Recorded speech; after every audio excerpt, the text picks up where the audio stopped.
There is a kind of exhaustion that sleep does not touch, not because your body is tired, but because your mind has been holding on for too long, holding together plans, holding together expectations, holding together a version of life you thought should have happened by now. And quietly, beneath all of it, there is a part of you that no longer knows how to rest. Even during silence, something inside keeps moving, a constant current of pressure, a feeling that if you stop pushing for even a moment, everything might fall apart. So you keep going. You force conversations that no longer flow naturally. You force yourself to stay hopeful when your heart feels heavy. You force progress, force clarity, force timing. And after a while, life stops feeling like a river. It starts feeling like something you are dragging uphill with your bare hands. Maybe that is why peace has felt so far away lately. Not because you are failing, but because, deep down, you have been trying to control every wave instead of allowing yourself to float. And the strange thing is, the harder the mind fights the current, the more distant life begins to feel.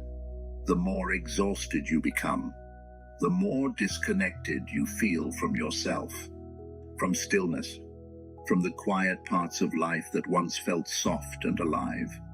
Most people never notice this happening because the world praises tension. It praises busyness, constant striving, always doing more, always chasing the next thing before the present moment even has time to breathe. So, slowly, without realizing it, you begin to treat your entire existence like a problem that must be solved. And maybe that is why silence has become uncomfortable. Because in silence, there are no distractions left between you and your own exhaustion. Only the sound of the mind, still trying to force the river to move faster. But rivers have never responded to force. They move when nothing resists them. And somewhere inside you, beneath the overthinking, beneath the emotional pressure, beneath the fear that you are falling behind in life, there is a quieter part of you beginning to wonder, what if peace was never meant to be chased? What if the reason life feels so heavy is because you were never supposed to carry it this way at all? After a while, the exhaustion becomes so familiar that you stop questioning it. You wake up already carrying tomorrow inside your chest. The mind begins running before the day even begins, thinking, planning, preparing for problems that have not happened yet. And even in moments that are supposed to feel peaceful, something inside remains tight, as if your entire life depends on never loosening your grip. Maybe you have felt this in small moments. Sitting alone at night with your phone in your hand, scrolling without even seeing what is there. Not because you are searching for anything specific, but because silence has started to feel too close, too revealing. Because underneath all the distraction, there is a quiet fear waiting. The fear that if you stop moving for long enough, you might finally feel how tired you truly are. So the mind keeps creating movement, more goals, more pressure, more things to fix about yourself before you are finally allowed to rest. And slowly, life becomes something you are always trying to arrive at, instead of something you are actually living. This is the strange suffering so many people carry now. Not dramatic suffering, not visible suffering, but a quiet inner war against the present moment. A war that almost nobody notices because the world has normalized it. The constant tension, the constant urgency, the constant feeling that peace exists somewhere ahead, somewhere later, somewhere after everything finally falls into place. But later never arrives, because the mind that cannot rest now will not suddenly rest when life becomes perfect. It will simply find new waves to fight. And this is where the deeper exhaustion begins. Not in the body, but in the endless resistance to what already is. resistance to uncertainty, resistance to waiting, resistance to not knowing, resistance to life unfolding at its own pace instead of yours. The Buddhist teachings speak quietly about this kind of suffering, not as punishment, not as weakness, but as what naturally happens when the human mind forgets how to flow. A river never suffers because it cannot control where the current bends. It moves because movement is its nature. But the mind, the frightened mind, tries to freeze the water. It tries to control timing, control outcomes, control people, control healing, control the future. And the harder it grips, the more exhausted it becomes, because life was never meant to be carried that way. You can feel this even in your relationships sometimes. The more desperately you need someone to stay, the more fear enters the connection. The more tightly you hold, the less natural love begins to feel. And this is not because you are broken. It is because fear always contracts the heart. Fear turns rivers into clenched fists. So much of human suffering begins there, not in losing things, but in the terror of losing them, not in uncertainty itself, but in the desperate need for certainty before allowing yourself to breathe.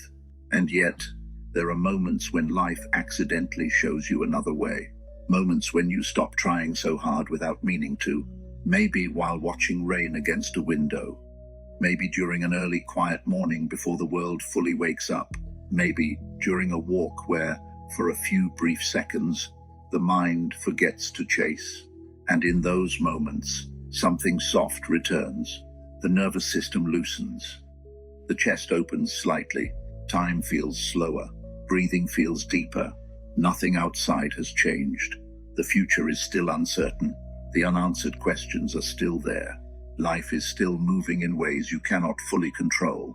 And yet, for one quiet moment, you are no longer fighting the river. That is why stillness feels so emotional sometimes, because beneath all the noise, the body remembers what peace feels like. Not the peace of having every answer, but the peace of no longer demanding one from every moment. Most people spend their entire lives believing peace comes from controlling the current, but control is exhausting because life itself is movement. Everything changes. Everything flows. Everything leaves and arrives in seasons. The mind suffers because it wants permanence from a world made of water. And slowly, without realizing it, you begin measuring your worth by how well you can force stability from things that were never stable to begin with. This is why achievement often feels strangely empty after the excitement fades, because the mind immediately moves the finish line again. Another goal, another timeline, another version of yourself you must become before feeling complete. The river is never allowed to rest, and neither are you. But there comes a moment, usually in exhaustion, when something inside begins to crack open, not dramatically, quietly, a realization so subtle you almost miss it. That maybe your suffering was never coming from life itself, but from the endless argument you have been having with it. An argument with time, an argument with uncertainty, an argument with change, an argument with the present moment. And arguments require tension. They require resistance. They require the nervous system to stay alert, always preparing, always bracing. But rivers do not argue with their direction. They move around stones. They bend when they must bend. They continue when the path opens again. There is something deeply healing about realizing you do not have to force every part of your existence anymore. Not because your desires disappear, but because your heart slowly stops treating life like an emergency. And when that begins to happen, something unexpected appears beneath the exhaustion. Space, a quiet, inner spaciousness. The kind that allows you to sit with uncertainty without collapsing inside it. The kind that allows silence to feel gentle again instead of threatening.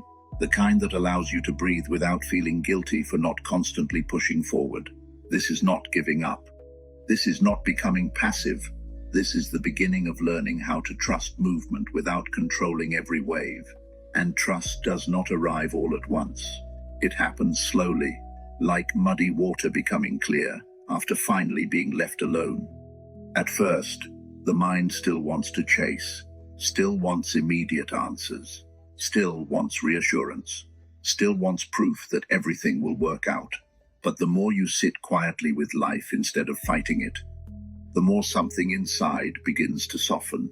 You start noticing how much suffering came from anticipation, how much pain came from imagining futures that never arrived, how much exhaustion came from carrying problems before they even existed. And for the first time in a long time, you begin experiencing moments instead of managing them. A cup of tea becomes enough for a moment. The sound of wind through trees becomes enough.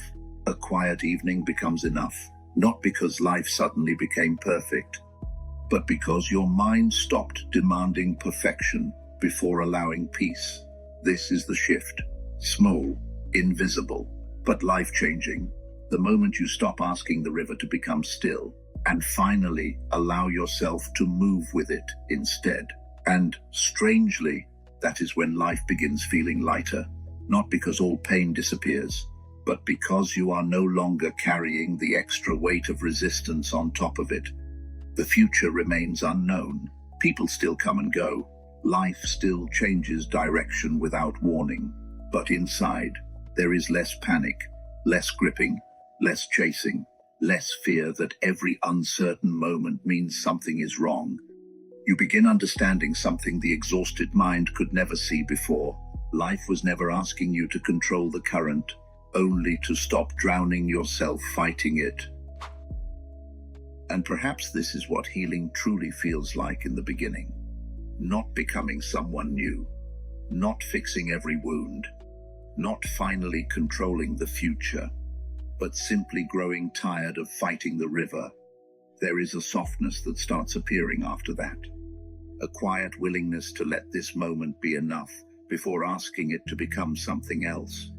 And, slowly, the mind begins to loosen its grip.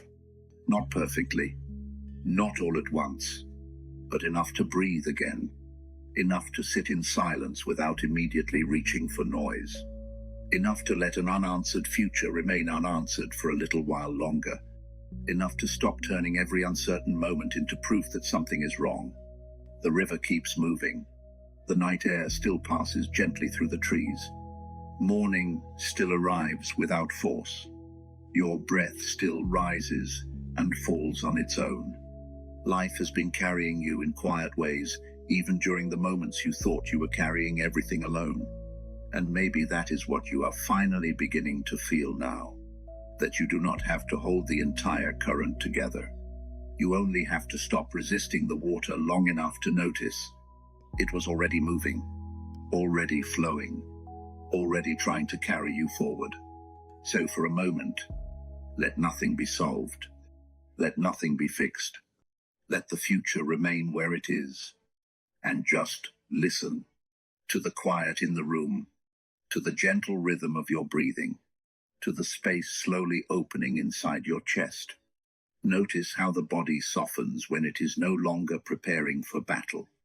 Notice how silence begins to feel less empty and more like returning home. You have spent so long believing peace would arrive after life finally settled.